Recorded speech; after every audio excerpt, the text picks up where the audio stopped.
I have divided this video into two videos, part 1 and part 2. The first video is about the history of English translations. I found that most people are clueless about this, including those who are, quote, KJV-only, unquote. The second part covers the rationale and methodology of my own New Testament translation, the GHT. The first major English translation was that of John Wycliffe in 1382. He did not know Greek and translated from St. Jerome's Latin Vulgate translation. The Roman Catholic Church was occupied at the time with the Great Papal Schism, where there were 3 competing popes and associated colleges of cardinals electing popes, and they were all claiming legitimacy and excommunicating each other. But some decades later, they would dig up Wycliffe's bones, burn them, and throw them into the River Swift. The first major English translation from the Greek of the New Testament was by William Tyndale in 1526. Meanwhile, King Henry VIII of England, a devout Roman Catholic who was recognized as defender of the faith by the Pope, wanted to divorce his wife, Catherine of Aragon, so that he could marry his mistress of choice, Anne Boleyn. The Roman Catholic Church would not let him. So, to make it happen, he split with the Roman Catholic Church and started an Anglican Catholic Church, the Church of England, which would then be able to annul his first marriage. So let's be clear. This Church of England originated as a schism out of the sexual immorality and marital infidelity of Henry VIII. He had William Tyndale, who of course was well known and dared to speak out about the king's sexual immorality, hunted down, and Tyndale was burned at the stake in 1536. But in 1539, Henry VIII authorized the Miles Coverdale, quote, Great Bible, unquote, for use in Anglican church services, although it was also called, quote, the Chain Bible, unquote, since it was chained to the pulpit to prevent its removal from the church. 2 monarchs later, Queen, quote, Bloody Mary, unquote, was the daughter of Henry VIII and Catherine of Aragon, and would try to return England to Roman Catholicism. She burned about 300 Protestants at the stake. Other Protestants fled to Geneva, where they produced the Geneva Bible, published in 1560, which can legitimately be called the English translation of the Protestant Reformation. This was a Bible with notes, the first, quote, study Bible, unquote, as we would now call it, and is also where we get the chapter and verse number annotations. The notes, as you might guess, were not flattering to either Roman or Anglican Catholicism. In 1558, 2 monarchs after Bloody Mary, Queen Elizabeth was the daughter of Henry VIII and Anne Boleyn, the wife he would eventually behead, the second of his 6 wives. Elizabeth was considered by the Roman Catholic Church to be an illegitimate child and pretended queen, of course. So the Church of England remained in a separate class distinct from both the Protestant Reformation and the Roman Catholic Church. After the publication of the Protestants' Geneva Bible of 1560, the response to that by the Church of England was the Bishop's Bible of 1568. This would eventually be the basis of the King James Bible. After Queen Elizabeth died, then we have King James, son of Queen Mary Stuart, Queen of Scots, and great-great-grandson of King Henry VII, who was Henry VIII's father. King James is the one who called for another translation committee of Church of England clergy with the Archbishop of Canterbury, Richard Bancroft, as head to revise the Bishop's Bible.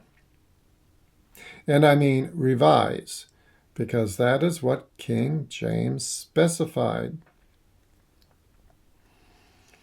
Because the Anglican Catholic Church state institution of Church of England King had control of the printing presses, the far more popular Geneva Bible would be snuffed out by being excluded from publication and go out of print. It would not be printed again until 2006. Now, at this time, the English Protestants were divided into two categories, the Puritans and the Pilgrims. The Puritans wanted to purify the Church of England of its Catholic doctrines and practices, but the Church of England wouldn't hear of it. The Pilgrims, on the other hand, advocated abandoning the Church of England.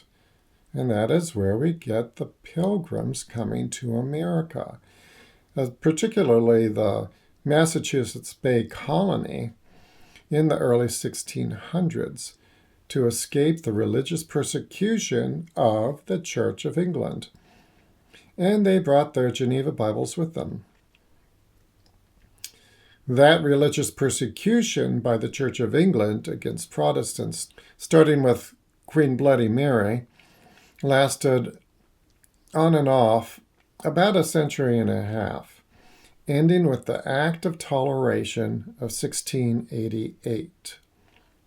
Many of you will recognize the name of Puritan lay minister John Bunyan, who wrote The Pilgrim's Progress while being imprisoned for almost 13 years for preaching the gospel without Church of England ordination and in other manner than that prescribed by the Church of England, the Anglican Catholic Church. Have a meeting if you dare without the Book of Common Prayer. We will book your room for free in the penitentiary. So now, many of you who are either subtly or dogmatically KJV-only will be disappointed to know that your translation comes out of the Anglican Catholic Church of England, was monopolized by church state brute force, and has nothing to do with the Protestant Reformation. The King James Bible also included the books of the Apocrypha, and King James threatened heavy fines and imprisonment against anyone who would dare to remove those books.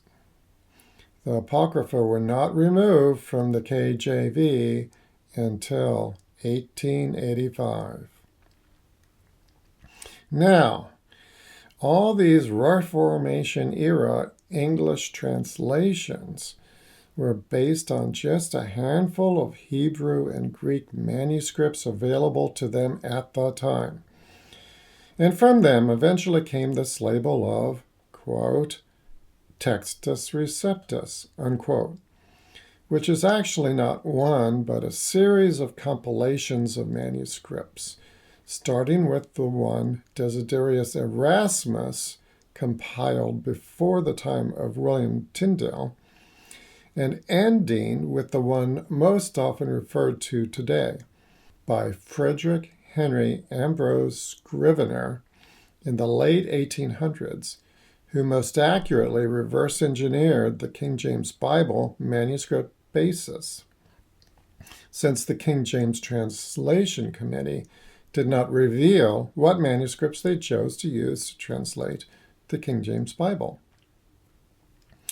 Meanwhile, the original 1611 King James Bible, which likely none of you have ever seen or read, yes, you heard that right, was revised multiple times until we get to the 1769 Oxford edition that everyone now calls the KJV, with about 24,000 edits to the original 1611 version. Then, in the mid-1800s, Konstantin von Tischendorf would make the headlines by discovering Codex Sinaiticus, and he, followed by Westcott and Hort, followed by Nestle and Aland, would claim that their manuscript basis of this and a few others was better. Meanwhile, a professional calligrapher, paleographer, and forger, Constantine Simonides, came forward and said that he was actually the author of Codex Sinaiticus.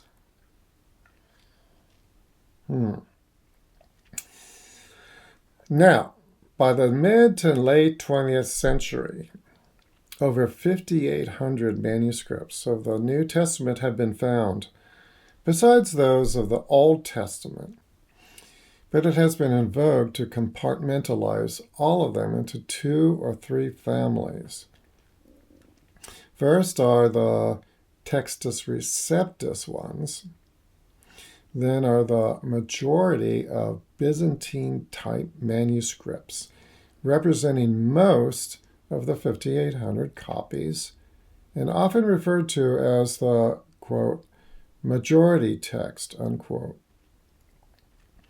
Then are the few favored by Westcott, Hort, Nestle, Aland, and finally the present United Bible Societies and the Society of Biblical Literature. And those manuscript compilations are the basis for most modern translations. This divides Christians into 2 largely political camps, much like the Democrats and the Republicans of modern American politics. And likewise, they each think they are exclusively correct, and they belittle, and some even demonize each other. The main controversy between these, I like to say red and blue camps, are the so many minor and almost always inconsequential places where manuscripts are at variance. So each camp claims that the other is inferior because they add or remove or change what each camp claims represents the original. Jumping way ahead to my part 2 video, you can use my son's GHT study tool to see a couple of English translations color-coded with variations in red and blue. Yes, that is tongue-in-cheek humor on my part, our part. And find out just how insignificant and of little consequence these variations really are, attesting to the amazing preservation of the Word of God. My main issues are different in a several-fold. With the KJV and any other Reformation-era translations, the language is archaic, to the point of sometimes even being misleading in meaning, and especially with English language literacy declining today, even among native English speakers. On the other hand, my issue with modern translations is that, one by one, they are caving to radical feminist LGBTQIA2S+ gender ideology being shoved down everyone's throats in order to promote gender neutrality in the language and remove the distinction between a man and a woman in the Bible. I wrote a short article and did a video on that. And what about you?